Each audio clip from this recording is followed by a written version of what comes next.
Hello everyone. ఈరోజైతే ఇంట్లో పెంచుకునే పూల మొక్కలను అయితే చూపిస్తాను. మా ఇంట్లో కాదు, అక్క వాళ్ళ ఇంట్లో అనమాట. రీసెంట్ టైమ్స్లో వెళ్ళినప్పుడు నేను చూశాను. అసలు ఆ ఫ్లవర్స్ని ఆ చెట్లను చూస్తుంటే అసలు ఎంత హ్యాపీనెస్ అనిపించిందంటే, అక్క ప్రతిసారి వీడియో చేసి ఫ్లవర్స్ పూసాయి ఇలా ఇలా అని ఫోన్ చేసి మెసేజ్ చేసి వీడియో కాల్లో చూపిస్తుంటే చూసి ఏదో వదిలేసాను. కానీ నిజంగా లైవ్లో చూసినప్పుడైతే ఇట్స్ వెరీ బ్యూటిఫుల్ అనమాట. చాలా చాలా బాగున్నాయి. అయితే అక్క నన్ను అడిగింది, నా ప్లాంట్స్ని కూడా నీ యూట్యూబ్ ఛానల్లో పెట్టు అనేసి. నువ్వు అడగడం ఏంటి, నేనే పెడదాం అనుకుంటాను. అంత రీఫ్రెషింగ్ అనిపిస్తుంది అసలు నాకు చూస్తే.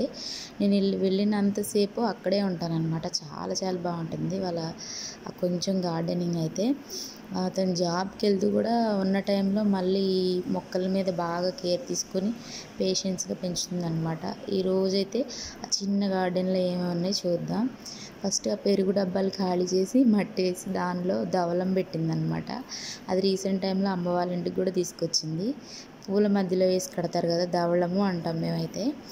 ఇంకా రోజ్ ప్లాంట్స్ అయితే ఒక్క పువ్వు పూసిన తన హ్యాపీనెస్ అసలు మాటల్లో చెప్పలేనమాట.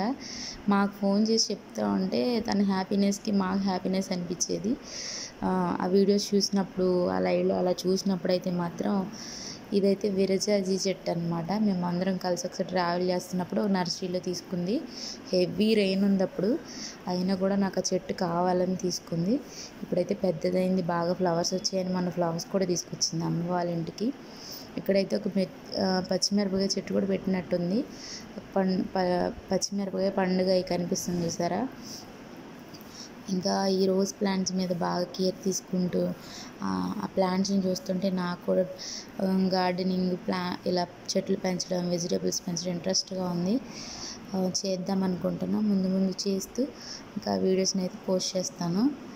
అక్క హ్యాపీనెస్ చూస్తే ఆ హ్యాపీనెస్, చెప్తున్న హ్యాపీనెస్కి మాకెంత హ్యాపీనెస్ అనిపిస్తుందో అసలు.